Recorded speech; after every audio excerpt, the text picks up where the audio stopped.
Hello भाई, नमस्कार। मैं मनदीप कुदारा एक बार फिर आप सभी का स्वागत करता हूं ईवीएस के एक बेहतरीन सेशन में।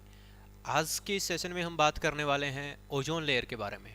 ओजोन लेयर हमारे लिए क्यों इम्पोर्टेंट है, ओजोन लेयर कहाँ है, ओजोन लेयर का काम क्या है, और ओजोन लेयर का जो डिप्लेशन है वो क्यों हो रहा है। डिप्लेशन का मतलब उसका ह्रास क्यों हो रहा है, वो खराब क्यों हो रही है, और उसको बचाने के लिए क्या क्या किया गया था। ठीक है, सबसे पहले प्यारे बच्चों बात करें तो हमने वायुमंडल वाले चैप्टर के अंदर पढ़ा हुआ है कि हमारे वायुमंडल की ना अलग अलग परतें होती है, जिसके अंदर एक आता है अपना स्ट्रेटोस्फियर, समताप मंडल। ठीक है, और ये नीचे होता है अपना ट्रोपोस्फियर। ट्रोपोस्फियर को हम बोलते हैं क्षोभ मंडल। ठीक है, क्षोभ मंडल से जब ऊपर जाते हैं तो 15 किलोमीटर से लेकर 35 किलोमीटर तक ऊपर, यानी कि स्ट्रेटोस्फियर के अंदर ही क्या पाई जाती है प्यारे बच्चों, ओजोन लेयर पाई जाती है। क्या पाई जाती है, ओजोन लेयर पाई जाती है। अब सबसे पहले तो हम बात करते हैं कि ये ओजोन लेयर पाई जाती है, ये अपना क्या है, सूरज है। सूरज से बच्चों ये आती है यूवी रेज। सूरज से क्या आती है, यूवी रेज आती है, पराबैंगनी किरणें आती है। सूरज से क्या आती है, यूवी रेज, अल्ट्रावायलेट रेज आती है। तो अल्ट्रावायलेट रेज जो होती है वो 3 प्रकार की होती है बच्चों, अल्ट्रावायलेट ए, अल्ट्रावायलेट बी और अल्ट्रावायलेट सी। इनमें से आप लोग देख रहे हैं जो अल्ट्रावायलेट ए है वो सीधी धरती पर पहुंच रही है, अल्ट्रावायलेट बी भी पहुंच रही है, लेकिन अल्ट्रावायलेट सी जो है वो सिर्फ यहीं तक रुकी है, यहाँ से आगे नहीं पहुंच रही। यानी कि ये हमारी ओजोन लेयर जो है ये इसको बाहर भेज दे रही है। ठीक है, किसको, अल्ट्रावायलेट सी को। यानी कि ध्यान रखना, सारी पराबैंगनी किरणें हमारे लिए नुकसानदायक नहीं है, हमारे लिए सिर्फ और सिर्फ अल्ट्रावायलेट सी, पराबैंगनी किरणें सी ही हमारे लिए नुकसानदायक है। ठीक है, अब ओजोन डिप्लेशन क्यों हो रहा है, देखो यहाँ पर ओजोन डिप्लेशन क्यों हो रहा है, तो यहाँ से आ रहे हैं बच्चों सीएफसी मॉलिक्यूल्स। देखो ये आप लोग इस डायग्राम में बड़े अच्छे से देख सकते हो, ये सीएफसी के मॉलिक्यूल आ रहे हैं, क्लोरोफ्लोरोकार्बन्स। ठीक है, ये क्लोरोफ्लोरोकार्बन के मॉलिक्यूल्स अपने एनवायरनमेंट के अंदर जा रहे हैं, और ये जो ओजोन लेयर है ना, देखो ओजोन लेयर को ये तोड़ रहे हैं भाई। ये क्या कर रहे हैं, ओजोन लेयर को तोड़ रहे हैं, डिप्लेटिंग ओजोन लेयर। ये ओजोन लेयर को क्या कर रहे हैं बच्चों, डिप्लेट कर रहे हैं। लेकिन अब डिप्लेटिंग का मतलब है ओजोन लेयर टूट रहा है, लेकिन इससे पहले अपने को ये भी तो पता होना चाहिए ना ओजोन लेयर फॉर्मेशन कैसे हुआ, ओजोन लेयर आखिर ओजोन लेयर बना कैसे। ठीक है, तो प्यारे बच्चों जब हमारा पृथ्वी का वायुमंडल बना तो पृथ्वी के वायुमंडल के अंदर आप सभी को पता है, ठीक है, पृथ्वी के वायुमंडल के अंदर आप सभी को पता ऑक्सीजन गैस पाई जाती है, और वो किसके रूप में पाई जाती है बच्चों, O2 के रूप में पाई जाती है। ये बात आप लोग जानते हैं, बिल्कुल जानते हैं सर। ये है सूरज भगवान। सूरज भगवान से बच्चों पराबैंगनी किरणें आती है। सूरज से क्या आती है, ओजो ऑक्सीजन O2 के रूप में पाई जाती है, और सूरज से बच्चों अपने क्या आती है, पराबैंगनी किरणें आती है। सूर्य से क्या आती है प्यारे बच्चों, पराबैंगनी किरणें आती है। और ये जो पराबैंगनी किरणें हैं, ठीक है, अल्ट्रावायलेट रेज बोलते हैं इनको, पराबैंगनी किरणें सूरज से क्या आती है मेरे बच्चों, पराबैंगनी किरणें आती है। ये जैसे ही पराबैंगनी किरणें, जैसे ही अल्ट्रावायलेट रेज हमारे इस वायुमंडल के अंदर, हमारे इस वायुमंडल के अंदर ऑक्सीजन के ऊपर गिरती है, जैसे ही ये पराबैंगनी किरणें प्यारे बच्चों ऑक्सीजन के ऊपर गिरती है, तो ये O2 के मॉलिक्यूल्स को क्या कर देती है बच्चों, O2 के मॉलिक्यूल्स को तोड़ देती है।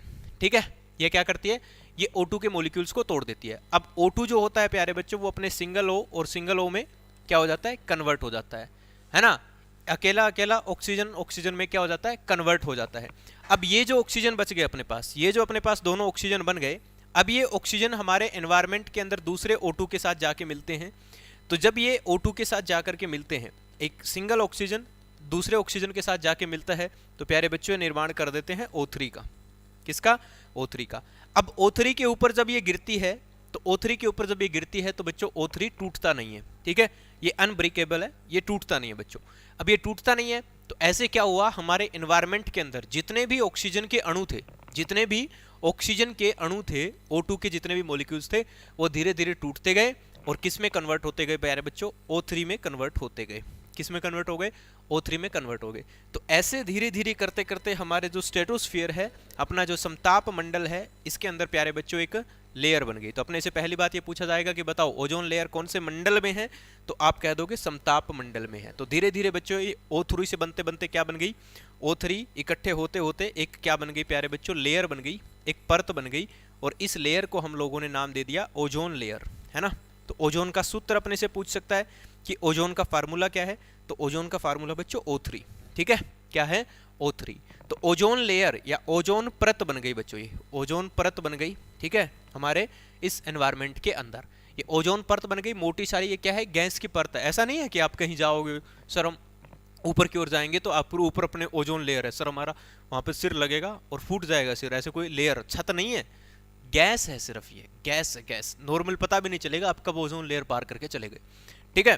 तो ये क्या है कि गैसों की परत है प्यारे बच्चों। कौन सी गैस की? तो O3 की गैस की है, ठीक है। अब ये यहां पर क्या हो गया प्यारे बच्चों, यहां पर अपनी लेयर बन गई। अब सर इस लेयर के ऊपर जब ये पराबैंगनी किरणें गिर रही थी तो ये इस लेयर को तोड़ नहीं पा रही थी, तो धीरे धीरे बच्चों ये पराबैंगनी किरणें यहां से टकरा के वापस जाने लगी। अब ये पराबैंगनी किरणें अपनी पृथ्वी पर नहीं पहुंच रही। अच्छा, अगर सर ये हमारी पृथ्वी पर पहुंच जाती, अगर ये अल्ट्रावायलेट रेज पृथ्वी पर पहुंच जाती तो क्या होता हमें? तो प्यारे बच्चों आप लोगों ने बहुत बार पढ़ा है कि अगर ये अल्ट्रावायलेट रेज, अगर ये यूवी रेज अपनी पृथ्वी पर आ जाती, अगर ये पराबैंगनी किरणें हमारी पृथ्वी पर आ जाती, कौन से वाली? पराबैंगनी सी, तो हमारी अगर ये पृथ्वी पर पहुंच जाती तो बच्चों ये हमारे लिए नुकसानदायक हो सकती है ना। ये पृथ्वी पर पहुंच के हमारे लिए नुकसानदायक हो सकती है। सबसे बड़ा जो नुकसान पहुंचाती है प्यारे बच्चों, ये अपनी त्वचा को नुकसान पहुंचाती है, अपनी स्किन को नुकसान पहुंचाती है, और उससे त्वचा का कैंसर हो सकता है, ठीक है। एक बड़ी भयंकर बीमारी है।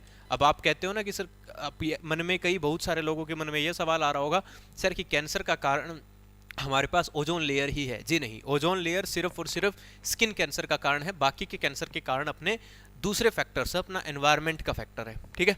तो क्या हो सकता था बच्चों? इससे त्वचा का कैंसर हो सकता है, इससे अपनी आंखें जो होती है, आंखें खराब हो सकती है सर, आंखों में इरिटेशन होने लग जाती है, या अदर स्किन डिजीज, या इससे कोई दूसरी स्किन डिजीज भी हो सकती है। दूसरी स्किन डिजीज मतलब ऐसी अदर त्वचा की बीमारियां भी इससे हो सकती है। किससे प्यारे बच्चों?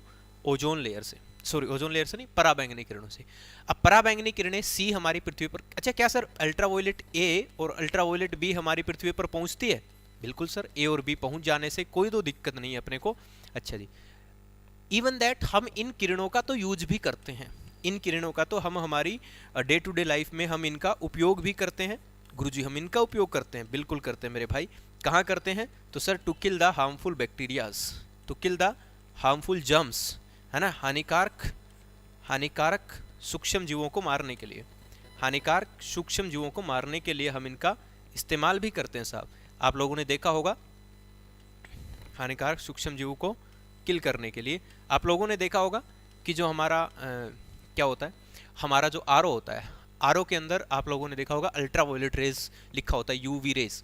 तो अल्ट्रावायलेट रेज जैसे ही पानी के अंदर से पास करवाई जाती है, पानी के अंदर जो भी हार्मफुल बैक्टीरिया वगैरह जो हमें नुकसान पहुंचा रहे हैं उनको ये किल करने का काम कर देती है, उनको ये मारने का काम करती है सर अल्ट्रावायलेट रेज, ठीक है। कई बार जो औजार होते हैं, मतलब ऑपरेशन वाले सर्जिकल जो टूल्स होते हैं जिसमें डॉक्टर ऑपरेशन वगैरह करते हैं, उनको भी अल्ट्रावायलेट रेज में रखा जाता है ताकि उनके ऊपर जम्स वगैरह ना आए, इंसान को कोई फर्क ना पड़े, ठीक है। आजकल तो डिस्पोजल आ चुके हैं, खैर कोई बात नहीं। तो यानी कि ये हमारे लिए नुकसानदायक नहीं है बच्चों, हमारे लिए जो नुकसानदायक है वो सिर्फ अल्ट्रावायलेट सी है, ठीक है। तो ध्यान रखना, ये शायद आप लोगों ने पहले कभी नहीं सुना होगा। अब तो ये सोचते होगे कि सारी ही पराबैंगनी किरणें हमारे लिए नुकसानदायक है। जी नहीं है, ऐसा बिल्कुल भी नहीं है, ठीक है। तो समझ में आया आपको ओजोन का काम क्या होता है, ओजोन का फॉर्मेशन कैसे हुआ। चलो बच्चों, ओजोन के बारे में कुछ और बातें हैं जो आप लोगों को पता होनी चाहिए, ठीक है। ओजोन लेयर की जो खोज हुई थी सबसे पहले 1913 के अंदर हुई थी। ओजोन की जो खोज हुई थी बच्चों, ठीक है, मैं इसको अलग कलर से लिखता हूँ। ओजोन की जो खोज हुई थी वो कब हुई थी बच्चों?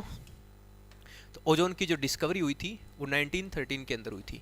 ओजोन की खोज हुई थी 1913 के अंदर। 1913 से आपको एक चीज़ और याद रखनी है, ठीक है, जो बच्चे साइंस साइड से उनके लिए थोड़ी सी और ज़्यादा काम किया जाएगी कि जो पीरियोडिक टेबल है, आवर्त सारणी है, हेनरी मोजले ने जो आधुनिक पीरियोडिक टेबल है वो भी 1913 में ही बनाई थी हेनरी मोजले ने, जो आजकल हम पढ़ते हैं स्कूल में, आप लोगों ने देखा होगा 7वीं 8वीं 9वीं क्लास से आने लग जाती है साइंस की किताब के अंदर पीरियोडिक टेबल, आवर्त सारणी। खैर उसके हमें कोई लेना देना नहीं है। अभी हम बात कर रहे हैं ओजोन लेयर की खोज किसने की थी। तो चार्ल्स फेवरे, ये फ्रांस के फिजिशियन थे, और हेनरी बुशेन, ये दो वैज्ञानिक है जिनका आपको नाम याद रखना है। चार्ल्स फेवरे, ठीक है, चार्ल्स फेवरे, ठीक है, और हेनरी बुशेन, ठीक है, हेनरी बुशेन, ये दो वैज्ञानिक है जिन्होंने क्या किया था, ओजोन की खोज की थी, ठीक है। अब बच्चों क्या हो रहा है, अब ओजोन दिवस कब मनाया जाता है सर? ओजोन दिवस, है ना, तो ये 16 सितंबर आपको याद रखना है, हर साल 16 सितंबर को ओजोन दिवस मनाया जाता है, ठीक है। ओजोन डे या फिर कहे ओजोन दिवस कब मनाया जाता है, तो ये भी इंपॉर्टेंट पॉइंट आपके लिए, मैंने सारे इंपॉर्टेंट पॉइंट्स यहाँ पर आपके लिए नोट किए हुए हैं, आपको याद रखने हैं। ओजोन दिवस या ओजोन डे कब मनाया जाता है? तो ओजोन दिवस हर साल 16 सितंबर को ही मनाया जाता है। अब 16 सितंबर को क्यों मनाया जाता है सर, ठीक है, 16 सितंबर को क्यों मनाया जाता है, इसके लिए आपको थोड़ा सा और आगे आना पड़ेगा, ठीक है। इसके लिए आपको यहाँ आना पड़ेगा बच्चों। ये क्या हो रहा है, ये क्या हो रहा है, ये दिख रहे हैं आप लोग, ये हो रहा है ओजोन डिप्लेशन। क्या हो रहा है बच्चों, ये हो रहा है ozone depletion. Ozone depletion, depletion का मतलब जानते हो, ओजोन डिप्लेशन, डिप्लेशन का मतलब होता है ओजोन का ह्रास हो रहा है सर। ये क्या हो रहा है, ओजोन का ह्रास हो रहा है। ह्रास का मतलब ओजोन क्या हो रही है बच्चों, खत्म हो रही है। कहाँ कहाँ, तो अंटार्कटिका के अंदर। कहाँ पर, अंटार्कटिका के अंदर, ओजोन लेयर के अंदर। देखो मेरे भाई ये एक लूप होल हो रखा है, ठीक है। ये होल कितना बड़ा है, यू कैन नोट इमेजिन। ये जो ओजोन लेयर के अंदर ओजोन का ह्रास हो रहा है, कहाँ पर प्यारे बच्चों, अंटार्कटिका के अंदर, ठीक है। तो अंटार्कटिका के अंदर ये ना यूके, यूनाइटेड किंगडम है ना, यूनाइटेड किंगडम के आकार का होल है भाई साहब, छोटा मोटा नहीं है ये। किसके आकार का है, यूनाइटेड किंगडम के आकार का होल है। अब सर ये होल सबसे पहले कब खोजा गया था, तो 1985 1985 में क्या खोजा गया था, ओजोन का जो होल है ना, ओजोन में होल की खोज। अपने से पूछ ले पेपर में कि भाई बताओ ओजोन परत में जो होल है, ओजोन परत में होल की खोज कब हुई थी। जो ओजोन परत में जो होल है, होल मतलब छेद यार, ठीक है, ओजोन परत में जो छेद है उसकी खोज कब हुई थी, है ना। तो इसको सबसे पहले देखा गया था 1985 के अंदर, ठीक है। 1985 के अंदर इस अंटार्कटिका के अंदर ओजोन की खोज हुई थी, ओजोन होल की खोज हुई थी। अब बच्चों क्या हुआ, अब पता चला, अब पता किया गया कि ओजोन में आखिर ये होल हो क्यों रहा है। तो मैंने जब स्टार्टिंग में पहले वाली स्लाइड आपको दिखाई थी बच्चों, यहाँ पर मैंने आपको बताया था कि ये देखो CFC, क्लोरोफ्लोरोकार्बन, ठीक है, क्लोरोफ्लोरोकार्बन, CFC क्या है, एक CFC एक ग्रीन हाउस गैस है, जिसको हम ग्रीन हाउस इफेक्ट में पढ़ेंगे। क्या है बच्चों, ये एक ग्रीन हाउस गैस है, हरित ग्रह गैस है, ठीक है। ये इसको हम ग्रीन हाउस इफेक्ट के अंदर पढ़ेंगे। हरित ग्रह प्रभाव के लिए मैं एक अलग से वीडियो बनाऊंगा आपके लिए, ठीक है। तो ये क्या है, ग्रीन हाउस गैस है। तो ये ग्रीन हाउस गैस है और ये क्या करती है बच्चों, ये ना, ये इस O3 को वापस से O2 में तोड़ रही है, ठीक है। ऐसा क्यों होता है, देखो जो CFC है ना, क्लोरोफ्लोरोकार्बन है, मीथेन है, हाइड्रोक्लोरोफ्लोरोकार्बन है, ट्राइक्लोरोफ्लोरोकार्बन है, ये सारे क्लोरोफ्लोरोकार्बन, ठीक है। ये क्या है बच्चों, गैस है। क्लोरोफ्लोरोकार्बन क्या है बच्चों, आपको इसी का नाम याद रखना है, बाकियों का नाम याद नहीं रखना। ब्रोमीन भी है, ठीक है, क्लोरीन भी है, बहुत सारे गैसेज। तो क्लोरोफ्लोरोकार्बन जो है बच्चों, क्लोरोफ्लोरोकार्बन या हाइड्रोक्लोरोफ्लोरोकार्बन, ये क्या करते हैं, सबसे ज़्यादा यही करती है क्लोरोफ्लोरोकार्बन। ये एक गैस है, ये क्या करती है बच्चों, जैसे ही ये गैस, हम क्या करते थे, इस गैस का पहले यूज करते थे, कहाँ यूज करते थे सर, तो पहले हम रेफ्रिजरेटर के अंदर, फ्रिज होता है ना अपने घरों में, फ्रिज के अंदर इसका यूज करते थे। किसमें, तो पहले फ्रिज में हम इसका क्या करते थे बच्चों, यूज करते थे, है ना। तो फ्रिज में यूज करते थे। अब जिसकी वजह से क्या हो रहा था, ये अपने एनवायरनमेंट के अंदर ये ओजोन, ये जो CFC क्लोरोफ्लोरोकार्बन, ये फैल गई। अब क्लोरोफ्लोरोकार्बन जैसे ही ऊपर गई, तो क्लोरोफ्लोरोकार्बन क्या करता है बच्चों, क्लोरोफ्लोरोकार्बन का जो अणु होते हैं, क्लोरोफ्लोरोकार्बन जो है, CFC जो है, ये O3 के ऊपर जब गिरती है ना, तो ये O3 को तोड़ देती है सर। इसका क्या कर देती है, डिकम्पोजिशन, इसका अपघटन कर देती है। ये किस में तोड़ देती है, इसको O2 + O में दोबारा से तोड़ देती है बच्चों, दोबारा से इसको तोड़ देती है। अब क्या होगा, अब सर ये तोड़ेगी तो फिर अल्ट्रावायलेट रेज अंदर आएगी धरती पे, तो फिर अपने को नुकसान पहुंचेगा। अब सर इतनी कितनी CFC होगी कि इसने इतने बड़ी परत को तोड़ दिया, है ना। क्या इतनी CFC थोड़ी यूज करते हैं, अब सवाल तो है ये बात, ठीक है। आपके दिमाग में आना भी चाहिए, नहीं आया तो क्यों नहीं आया, कि सर इतनी कितनी CFC यूज करते हैं कि तोड़ देती है। भाई CFC तो भले ही थोड़ी यूज करते हैं, लेकिन आपको आइडिया भी नहीं है कि एक CFC का जो अणु होता है ना, एक CFC का जो अणु होता है, एक CFC का अणु कितने ओजोन को तोड़ता होगा। एक CFC का अणु साहब लगभग, एक CFC के जो अणु होते हैं ना, वो लगभग 3 लाख ओजोन के अणुओं को तोड़ता है भाई। किसको, 3 लाख ओजोन के अणुओं को तोड़ता है ना, लगभग ओजोन के अणुओं को तोड़ता है। अच्छा जी, इतना खतरनाक, हाँ इसीलिए तो इतना बड़ा होल होगा, है ना। अणुओं को तोड़ता है, अणुओं को तोड़ता है, ठीक है। बेहद इंपॉर्टेंट टॉपिक है ये हमारे एग्जाम के पॉइंट ऑफ व्यू से। तो एक CFC का जो मॉलिक्यूल होता है, सिंगल मॉलिक्यूल्स 3 लाख से अधिक मॉलिक्यूल्स को तोड़ देता है। किसके मॉलिक्यूल सर, ओजोन के मॉलिक्यूल। अब ये क्या हो गया, ये वहां पर 1985 के अंदर अपने होल देख लिया, कहां पर, अंटार्कटिका के अंदर। कहां पर देखा प्यारे बच्चों, मैं अभी आपको दिखा दे रहा हूं, रुक जा बेटा रुक जा, हाँ ये देखो अंटार्कटिका के अंदर हमने इसको देख लिया। अब 1985 में जब हम इनको देखा, तो बच्चों हम लोगों ने पर्यावरण को बचाने के लिए हम लगातार सबमिट करते रहते हैं। तो दिन आता है प्यारे बच्चों 16 सितंबर का, ठीक है। तो दिन आता है 16 सितंबर, 16 सितंबर 1987, 16 सितंबर 1987, 16 सितंबर 1987 को कनाडा के अंदर, कहां पर बच्चों, 16 सितंबर 1987 को कनाडा देश के अंदर एक मीटिंग होती है, ठीक है, पर्यावरण को बचाने के लिए, ठीक है। इसके अंदर 198 देशों ने भाग लिया था, ठीक है। इस मीटिंग को किस नाम से जानते हैं? तो इसको मॉन्ट्रियल प्रोटोकॉल के नाम से जानते हैं। किस नाम से जानते हैं? मॉन्ट्रियल प्रोटोकॉल के नाम से जानते हैं। तो इस मीटिंग के अंदर प्यारे बच्चों एक समझौता हुआ, इस मीटिंग के अंदर एक समझौता हुआ कि हम लोग आगे से, अब ये लागू कब हुआ था? ये लागू हुआ प्यारे बच्चों, देखो 16 सितंबर 1987 को ये जो हुआ प्रोटोकॉल हुआ, मॉनिटरियल प्रोटोकॉल जो हुआ, इसके अंदर ये मुद्दा रखा गया क्या कि भाई ओजोन का डिप्लेशन हो रहा है जो हमारे लिए बहुत नुकसानदायक है। इसीलिए बच्चों ओजोन लेयर का इसमें जिक्र किया गया, इसीलिए 16 सितंबर को मेरे भाई 16 सितंबर को ओजोन दिवस मनाया जाता है, ठीक है। खैर हो गया उस दिन बात। उसके बाद क्या हुआ? उसके बाद लोगों ने कहा कि यार ये देखो ऐसा है, ये जो मॉन्ट्रियल समझौता है इसमें लोग जो 198 देश लोग आए हुए थे, उन्होंने चिंता व्यक्त की पर्यावरण के खिलाफ कि यार देखो ओजोन खत्म हो रहा है, धीरे धीरे ऐसे तो फिर खत्म हो जाएगा, तो इसके लिए कुछ ठोस कदम हमारे उठाने चाहिए। तो भाई साहब उस मॉन्ट्रियल प्रोटोकॉल के अंदर जो CFC गैस का हम यूज करते थे, इस CFC गैस के यूज के ऊपर पूर्ण रूप से क्या लगा दिया गया? बैन लगा दिया गया, ठीक है। पूर्ण रूप से जो देश वहां पर 198 देश जो आए हुए थे, उन सारे देशों ने अपने देश के अंदर CFC के ऊपर पूर्ण रूप से बैन लगा दिया गया। ये लागू कब से हुआ? तो बच्चों 1 जनवरी 1989 से ये प्रोटोकॉल लागू हुआ। उसके बाद से CFC का यूज होना हमारे बंद हो गया, ठीक है।